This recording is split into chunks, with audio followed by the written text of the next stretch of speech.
Hello and welcome to this week's episodes of The Calling.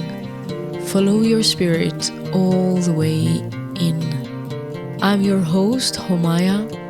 Join me in this journey of self-awareness, soul frequencies, and spiritual revelations. Let's fly.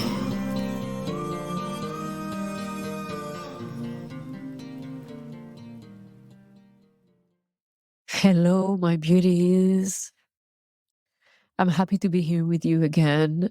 Wow, there are so many things that are currently happening in my world. There is such an up level in so many dimensions.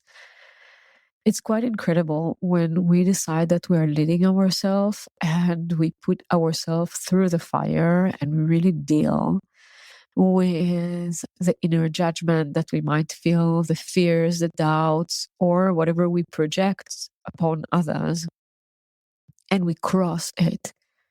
This is exactly when the bandwidth is expanding. This is where you really gain your energetic upgrade, where your spiritual muscles are getting stronger, where you really learn to trust yourself, not just as an idea, because you've just went through something. It's so easy to think that those who already in a certain position that is, we can say, higher than you, that they don't have those growth pain, those growth initiations, that everything is so clear and organized and already done and set, which is so far from the truth. Because I am now holding the position energetically of those who I was looking at when I was just a spiritual baby. When I just started to heal, to work as a healer, to maybe start teaching, maybe when I started even traveling the world, I could look up to my masters and to my masters' masters, and I could say, wow, my God, they are so advanced. But when I am now living those lives, this experience, 20, 25 years later, and I see you're still being initiated. You're still being stretched to the edge. You're still being shaken in the level of your bones.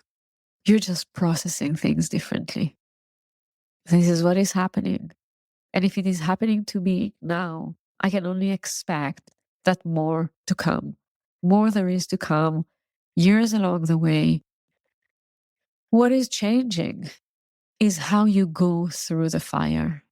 There's way less resistance to go through the fire, to go through the transformation. There is way less fear of failure.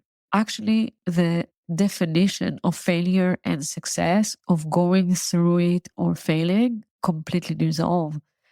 The all definition of failure become really irrelevant. Failure become irrelevant to the conversation altogether.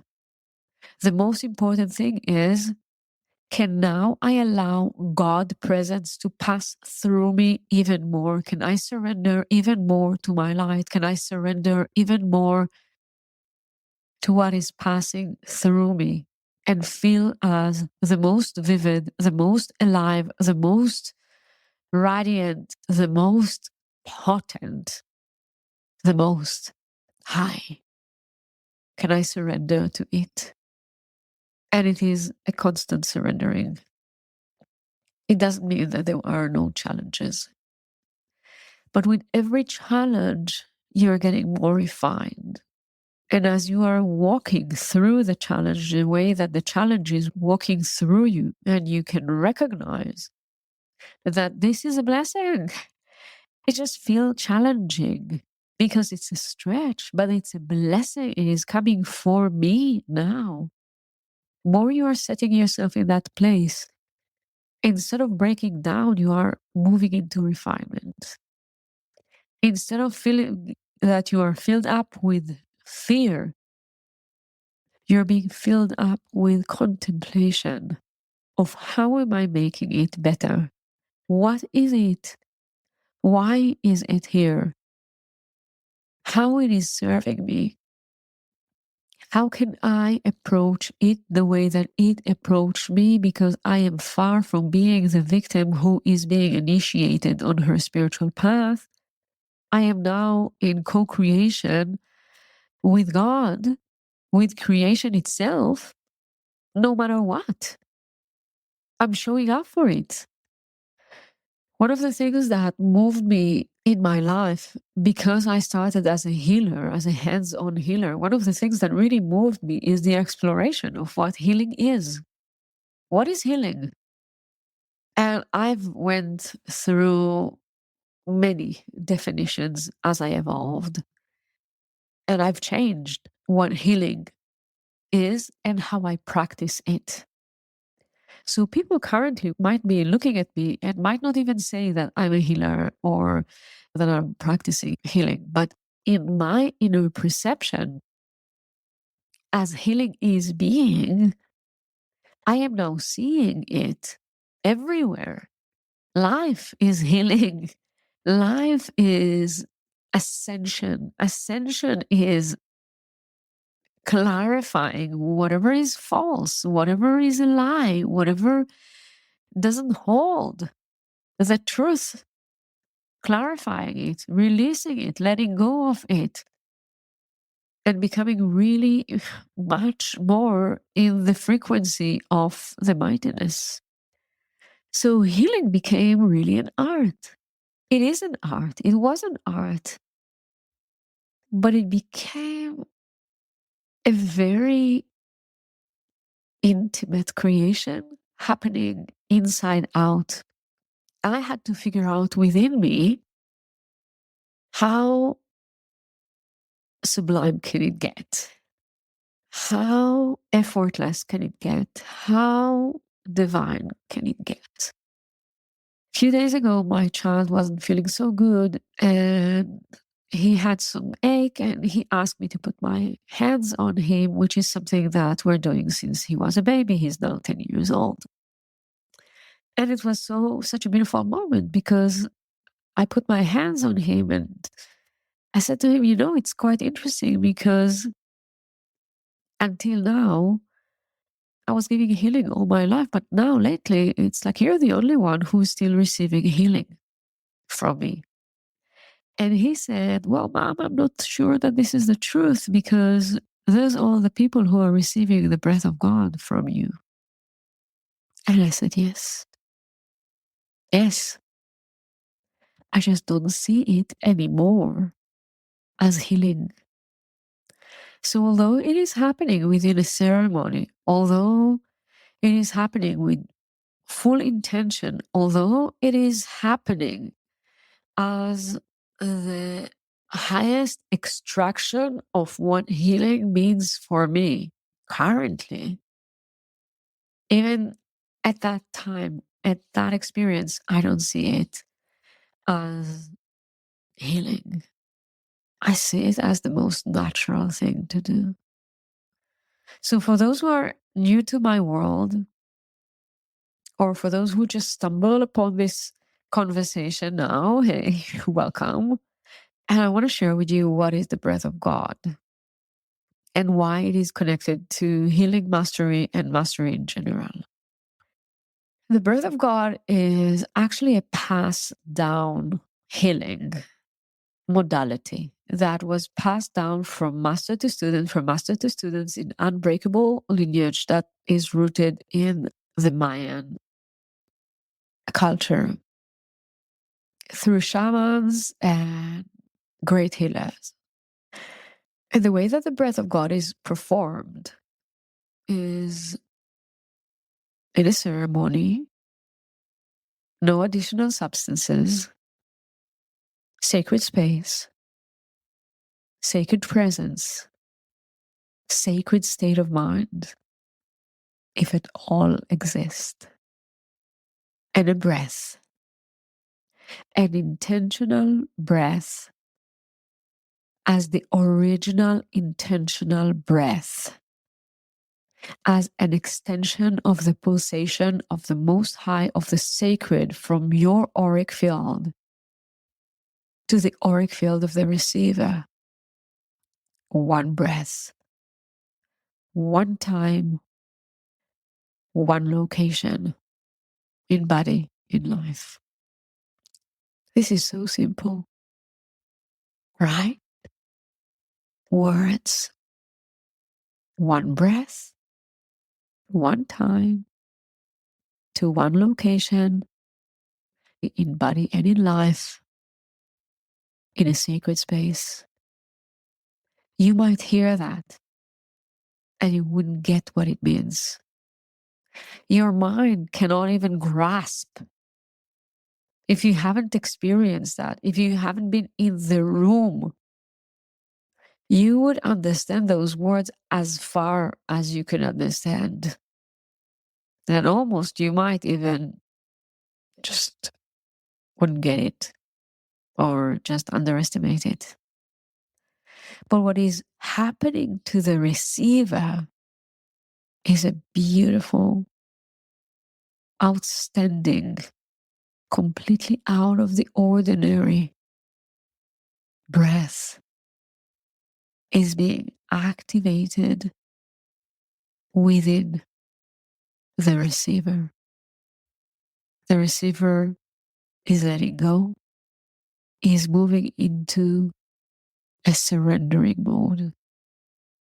Physically, the receiver is being held as he's falling backwards and laying down on the floor on a mattress. But because of the potency of that sacred movement, the ripple effect of it are of the Most High. And those who knows how to listen to frequencies might feel as I am delivering it here. Please breathe with me.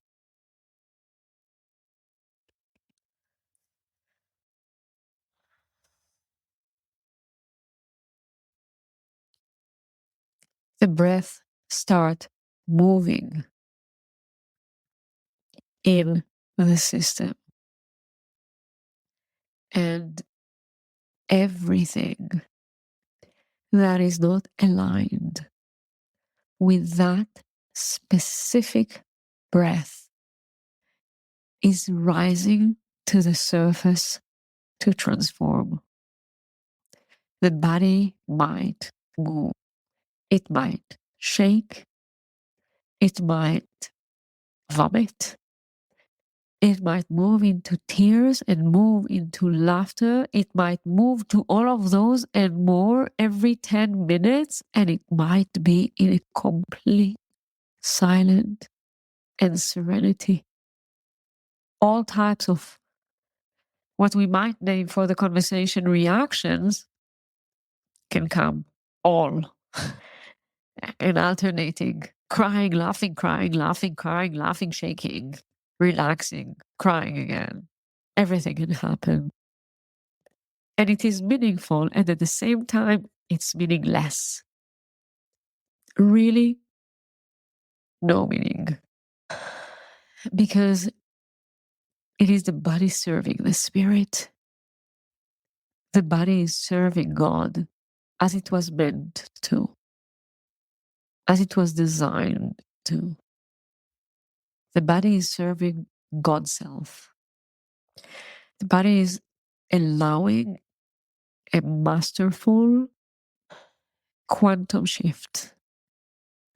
For the one who receives it, time might stand still. It's like moving into a half trance state.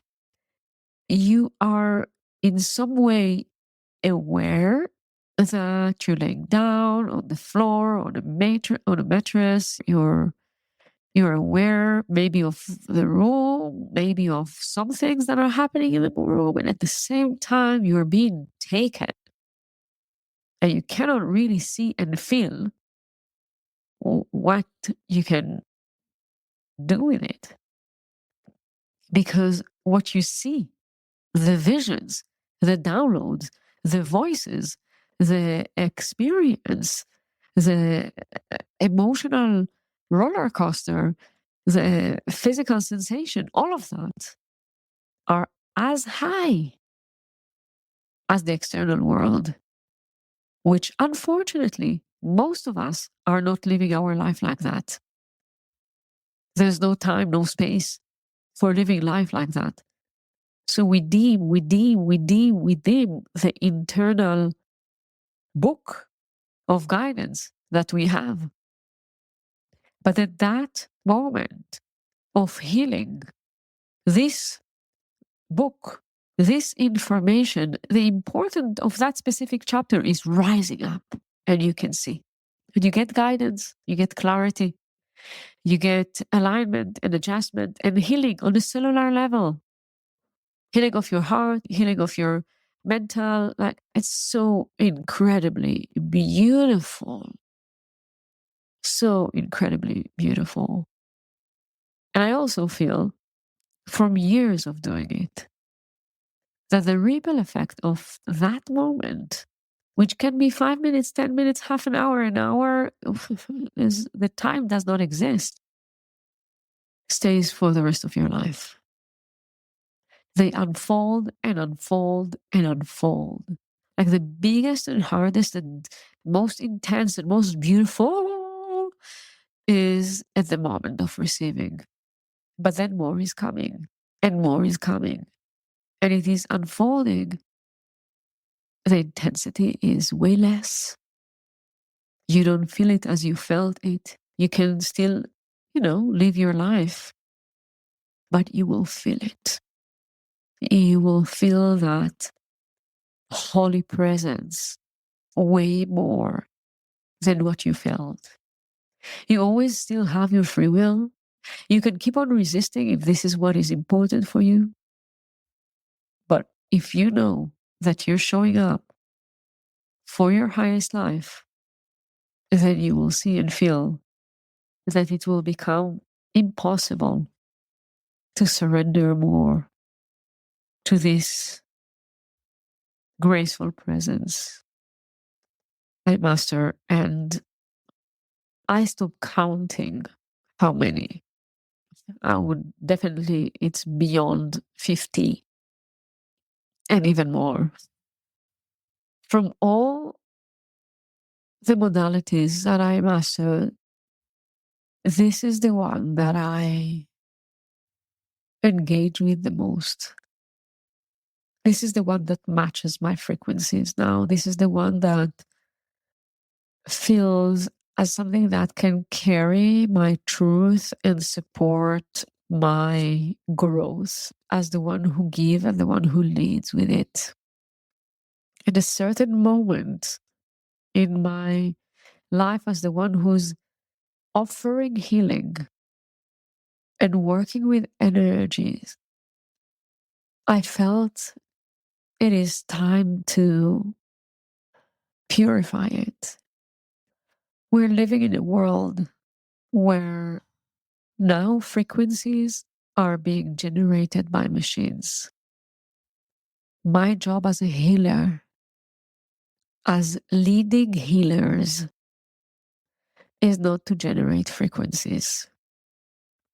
My job is to hold the level of potency of God's presence and to surrender more and more and more and more to it. This is my job. This is my leadership. I must practice calling someone's name and healing him with that calling. I must practice looking at someone with my eyes and healing them with that sight. I must practice breathing and transforming the room. That is mastery, potency, velocity, presence. A few months ago, in May, I took a group of 4 ladies to a sacred place. Phenomenal, unique, living inside of a piece of art in a space which is breathtaking, where God showed up for us in such a splendor. Oh my goodness. On the portal of 1111, I'm taking another group of 4 ladies. A portal within a portal within a portal. The portal of the 11th, the master number. In the portal of that specific location, crossing through the portal of the birth of God initiation. Those will be 4 days. It will feel more than 4 years. It will feel beyond time and beyond space.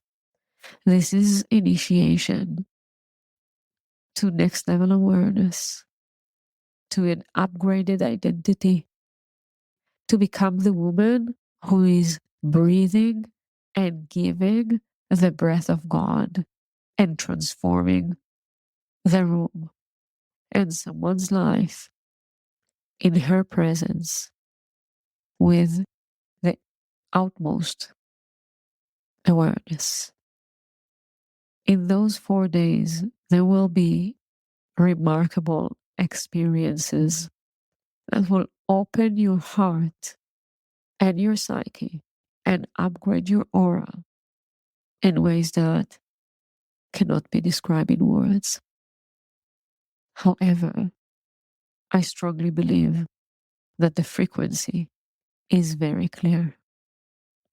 So I'm doing this podcast episode as a calling this time, the highest calling for those who wants to quantum leap and activate their healing mastery by holding this potency and holding their capacity to generate phenomenal transformation with their breath. The ripple effects that I started sharing about were more how the body digests, the ripple effects of how the trajectory of someone's life changes is to the extent that one can forget who he was before or who she was before. There will be a moment that the person who received the breath of God will realize how far he is or she is from where they were just a few months ago. If you have the calling to hold that level of pristine presence and powerful healing, if you have the calling to hold that frequency, to be that woman, to serve in that way, find the details, step in. We cross the 1111 portal in the most beautiful way. Thank you. Thank you for listening and being part of this great conversation. You will find all the relevant links in the show notes, as well as a link to a meditation for you to feel more connected to your spirit and aligned with your soul contract. Please, if this episode touched you, leave a review, like, and subscribe. Feel comfortable to share it with your friends, family, and colleagues, because everyone has a calling.